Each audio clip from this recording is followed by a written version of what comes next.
오늘 우리에게 주신 여호와 하나님의 말씀은 시편 3편입니다. 시편 3편 1절로 8절까지 말씀, 제가 말씀 봉독하겠습니다. 오늘 우리에게 주시는 여호와 하나님의 말씀입니다. 여호와여, 나의 대적이 어찌 그리 많은지요. 일어나 나를 치는 자가 많으니이다. 많은 사람이 나를 대적하여 말하기를 그는 하나님께 구원을 받지 못한다 하나이다 셀라. 여호와여, 주는 나의 방패시요 나의 영광이시요 나의 머리를 드시는 자이시니이다. 내가 나의 목소리로 여호와께 부르짖으니 그의 성산에서 응답하시는도다 셀라. 내가 누워 자고 깨었으니 여호와께서 나를 붙드심이로다. 천만인이 나를 애워싸 진친다 하여도 나는 두려워하지 아니하리이다. 여호와여, 일어나소서. 나의 하나님이여, 나를 구원하소서. 주께서 나의 모든 원수의 뺨을 치시며 악인의 이를 꺾으셨나이다. 구원은 여호와께 있사오니 주의 복을 주의 백성에게 내리소서 셀라.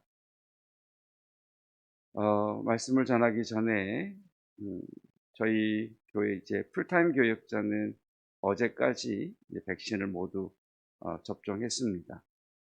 그제 홍 목사님, 김 전사님 접종하셨고, 어제 저와 집사람 접종했고, 조금만 지나면 공지되는 것처럼 이제 예배 위원회 제한된 인원에 포함되지 않게 되기도 하고, 또 많은 성도들을 만나야 되는 목회자 입장에서 어떤 바이러스로 인한 그런 피해를 입히지 않을 수 있어서 더 감사한 것 같습니다. 혹시 접종을 앞에 두고 계시는 분들이 계시다면 하나님께 더 기도하시고 빨리 항체가 생겨서 우리가 이 어려움을 돌파해 내었으면 좋겠습니다. 그 뒤에 에어컨을 좀 목사님 끄시지. 자, 오늘 말씀을 전체적으로 이해하시기 위한 이미지 하나를 여러분에게 말씀을 드리겠습니다. 개인적인 이야기인데요.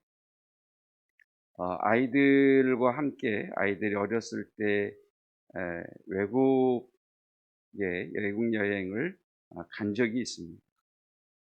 근데 아이들이 이제 어떤 쇼핑몰에 들어가서 장난감 그 매장을 지날 때 둘째가 속된 말로 장난감을 사달라고 고집을 피우는 겁니다. 그 고집의 도가 조금 넘었다 싶어서 제가 둘째에게 너 여기서 살아! 이렇게 이야기를 하고 뒤돌아서 그냥 갔습니다. 그랬더니 뒤에서 들려오는 4살짜리의 절규. 대한민국에는 데려다 놔야지! 였습니다. 지금도 그 생각을 하면 웃음이 나옵니다만, 또 한편으로는 아이가 자라는 데 있어서 혹시 충격은 되지 않았을까, 그런 염려가 약간 있기는 합니다. 여러분, 오늘 본문의 말씀의 전체 분위기가 그렇습니다. 오늘 3편 말씀의 영적인 분위기는 하나님의 은혜를 거두심입니다. 하나님이 다윗의 삶에 은혜를 거두어 버리십니다. 하나님의 임재의 부재, 그러니까 다윗이 하나님을 찾아도 하나님의 임재하심을 경험할 수 없고 하나님의 임재가 전혀 느껴지지 않는 그런 인생의 황량한 형편에서 시편 3편을 우리가 말씀을 대해야 합니다. 표제는 이렇게 되어 있죠. 다윗이 그의 아들 압살롬을 피할 때에 지은 시. 그러니까 아들 압살롬이 다윗을 반역하여 일어났을 때 압살롬의 반역을 피해 도망가던, 그리고 또는 도망 후에이든 여튼 그 사건으로 말미암아 도망하던 다윗이 지은 시, 이렇게 되어 있습니다. 아시는 것처럼 사무엘하 12장에서 나단 선지자는 다윗 왕을 찾아와서 다윗이 밧세바를 범하고 우리아를 죽인 일에 대하여 비유를 통해서 하나님의 말씀을 전하게 됩니다. 하나님의 말씀이 무엇이었느냐? 너는 이 일로 말미암아 칼이 내 집에서 떠나지 않을 것이다 라고 하는 하나님의 징계의 말씀을 듣습니다. 여러분, 다윗이라고 하는 사람은 하나님께서 성전을 짓고자 할 때에 다윗에게 너는 피를 많이 흘렸기 때문에 성전을 지을 수 없다라고 하셨던 것처럼 어렸을 때부터 용사입니다. 골리앗을 맞닥뜨렸을 때부터 그는 전사였고 용사였고 전쟁에 관한 한 탁월한 사람이었습니다.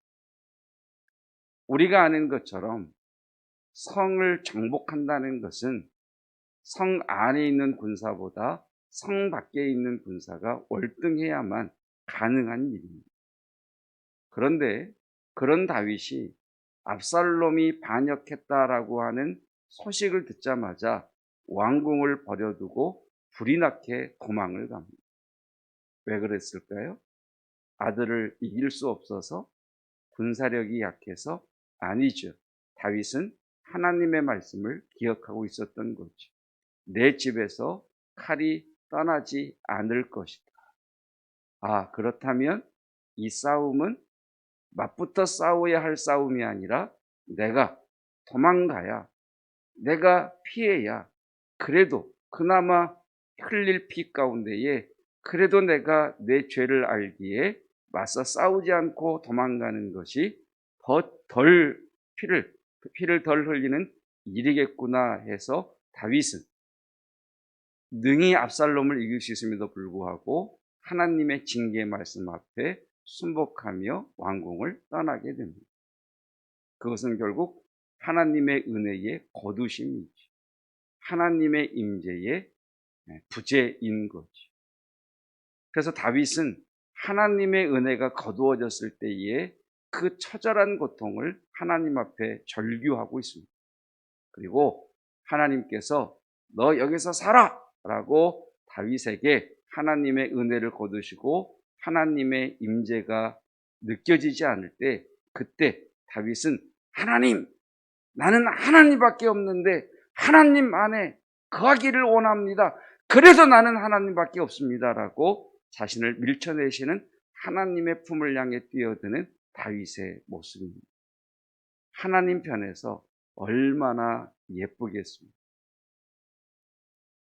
하나님의 징계에도 불구하고, 하나님의 은혜를 거두심에도 불구하고, 하나님의 임재가 느껴지지 않음에도 불구하고 여전히 하나님을 향해 갈망하는 다윗, 여전히 하나님의 은혜 안에 들어가기를 원하는 다윗.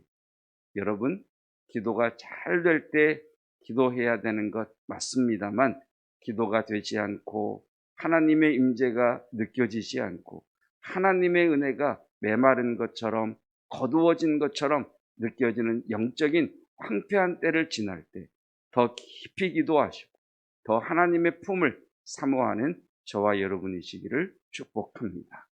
그래서 다윗이 고백하기를 하나님의 은혜가 거두어지니 주여 나의 대적이 어찌 그리 많은지. 하나님의 은혜가 나를 덮고 있을 때에는, 하나님의 임재가 내 삶 가운데 풀어질 때는 나의 통치를 받고 나의 도움을 받던 사람들이 하나님의 은혜가 거두어지니 그들의 정체가 탄로나 모두가 다 나를 향해 들고 일어나더라. 그것이 1절 2절입니다. 1절 여호와여 나의 대적이 어찌 그리 많은지요. 일어나 나를 치는 자가 많으니이다. 많은 사람이 나를 대적하여 말하기를 그는 하나님께 구원을 받지 못한다 하나이다. 하나님의 은혜가 거두어진 실상입니다. 그리고 그는 하나님께 구원을 받지 못한다 라는 말을 대적들이 물론 했겠습니다만, 저는 가장 크게, 가장 치밀하게, 가장 이 다윗에게 이렇게 말한 존재는 다윗 자신이었을 거예요. 죄책감에 의한 하나님의 은혜에 거두어지신, 죄책감에 의한 하나님의 임재의 부재. 그래서 그는 절구하면서 3절 이하에서는 하나님의 은혜, 하나님의 은혜만이 내가 살 길이라고 하는 다윗의 고백이지. 당당한 다윗의 고백이지. 3절 이하입니다. 여호와여 주는 나의 방패시오. 그렇죠? 하나님, 나는 하나님밖에 없습니다. 나의 영광이시오. 나의 머리를 드시는 자이시니이다. 나를 회복시켜 주실 분은 하나님밖에 없으며 내게 필요한 것은 하나님의 은혜밖에 없습니다. 내게 필요한 것은 나를 도울 자가 아니요, 나를 위해서 일어나는 백성도 아니요, 나를 돕는 부자도 아니요, 오직 하나님만이 나의 머리를 드시는 자니이다. 오직 나는 하나님의 은혜, 하나님의 임재의 회복, 그것이 내게 풀어져야만 되겠습니다라고 하는 다윗의 고백이죠. 그래서 4절에 이렇게 하나님 앞에 토로하죠.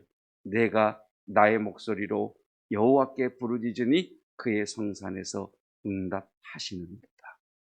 응답에 대한 감사의 선포가 아니라 응답에 대한 믿음의 선포입니다. 하나님의 은혜의 거두심 속에서 자꾸만 하나님을 향한 믿음이 흔들리는 자신의 모습, 하나님의 임재의 부재함 속에서 메말라가는 영적인 메마름, 그 속에서 그는 자신의 영혼을 향해서 그래 다윗아, 그래도 여호와께 부르짖자, 하나님께 부르짖으면 하나님은 그의 성산에서 응답하시는 이라고 하는 그 선포를 그가 이렇게 고백하는 거죠. 내가 나의 목소리로 여호와께 부르짖으니 그의 성산에서 응답하시는도다. 그 하나님을 끊임없이 갈망하고 있는 것을 봅니다. 그리고 5절 이하는 하나님의 은혜가 그와 함께 있을 때에는, 하나님의 임재가 그를 붙드실 때에는 이런 일이 있었는데 천만인이 나를 둘러쳐도 두렵지 않았는데. 이런 고백이지요. 하나님이 함께 하시면, 하나님의 은혜가 나를 덮으시면, 하나님, 나는 천만인이 나를 둘러싸도 나는 두렵지 않습니다. 그러나 하나님의 은혜가 거두어지니, 하나님의 임재가 느껴지지 않으니 저 작은 자 하나의 앞에서도 벌벌 떠는 나를 봅니다. 나의 구원은 오직 주님밖에 없습니다. 오직 하나님의 은혜 외에 하나님, 나는 소망이 없습니다. 그 하나님을 나는 갈망합니다라고 하는 다윗의 처절한 절규요, 하나님의 밀쳐내심 가운데에서 끊임없이 하나님 품으로 들어가려고 하는 다윗의 처절한 영적 몸부림입니다. 그 다윗을 하나님은 얼마나 기쁨으로 받으시며 밀쳐내시면서도 마음이 기쁘시며 한편으로는 웃으신다고 표현해야 될까요? 분명한 것 하나는 다윗이 하나님만 계시면 됩니다라는 그런 고백은 아닙니다. 다윗이 철저하게, 처절하게 자신의 죄에 대한 하나님의 징계는 온몸으로 받아들이죠. 자신의 죄로 인한 그 죄에 대한, 사람들에 대한 목 또한 다윗이 감당을 하면서 끊임없이 하나님을 향해 나아가는 다윗의 모습을 보게 됩니다. 두 가지를 말씀을 드립니다. 여러분, 혹시 여러분 마음을 붙들고 있는 죄책감이 있다면 이 시간 예수 그리스도의 보혈의 덮으심으로 말미암아 그 죄책감은 끊어질지어다. 그 죄책감이 여러분을 붙들고 여러분을 사로잡고 여러분을 끌고 들어가는 그런 두려움과 그런 영적인 어두움이 끊어지기를 주님의 이름으로 축복합니다. 그래, 내가 그때는 그랬지. 주님, 그럴 수밖에 없었고 또 그러면 안 됐는데 그러했습니다. 이제 나는 오직 주님의 은혜, 주님의 응답, 주님의 임재만이 답이오니 하나님 내게 임하시옵소서. 하나님을 향해 더 깊이 들어가시는 저와 여러분이시기를 주님의 이름으로 축복합니다. 기도하겠습니다. 주의 사랑하는 성도들, 하나님의 은혜를 갈망하며 오직 하나님의 임재만을 목말라하며 이 시간 주님 앞에 머리를 숙이며 무릎을 꿇습니다. 밀천에는 혼을 내는 아이가 오직 부모 외에는 의지할 이가 없고 부모를 떠나서는 아무것도 할 수 없는 두려움 가운데 잠들어지기에 밀쳐내는 부모의 품을 향해 더 뛰어들어가는 것처럼 자신을 혼내는 부모의 그 손을 향해 울며 애절하게 뛰어드는 것처럼 하나님의 은혜의 거두심, 하나님의 임재의 부재 가운데서도 오직 하나님 외에 우리에게는 의지할 리가 없으시고 오직 하나님의 은혜 외에 우리에게는 해결책이 없어 하나님의 품 안으로 뛰어드오니 주여 우리에게 다시 은혜를 베풀어 주옵시고 주의 임재를 풀어주시기를 원합니다. 우리 마음 가운데 우리의 실수와 우리의 잘못으로 인한 죄책감에 사로잡힌 자가 있다면 그것이 어렸을 때의 죄책감이든 또는 자라오면서의 죄책감이든 예수 그리스도께서 이 모든 죄를 담당하셨으며 예수 그리스도의 보혈로 모든 것을 끊어내셨음을 더 이상 사단은 이 죄책감을 통하여 내 마음에 파고들지 못하도록 여호와여 자유함과 주의 은혜 안에 거하는 은혜를 허락하여 주시옵소서. 이 새벽 하나님의 은혜, 하나님의 임재 안으로 뛰어들기를 원합니다. 주를 부르며 주의 나라를 두드릴 때에 여호와의 문을 열어주시고 품어주시며 탕자의 아비처럼 우리를 미리 기다리시며 우리를 향해 뛰어오시는 그 하나님의 품에 거하는 은혜가 있게 하옵소서. 그래서 다윗이 고백했던 것처럼 천만인이 나를 둘러싼다 할지라도 내가 누워 자고 깨어나는 그 평강의 은혜가 성도들에게 임하게 하옵소서. 예수 그리스도의 은혜와 하나님의 사랑하심과 성령 하나님의 충만 깨닫게 하시는 놀라운 은혜가 오늘도 주의 은혜 안에 뛰어들며 주의 품 안으로 달려가는 주의 거룩한 성도들 위에 영원토록 함께 하시기를 축원하옵나이다. 아멘.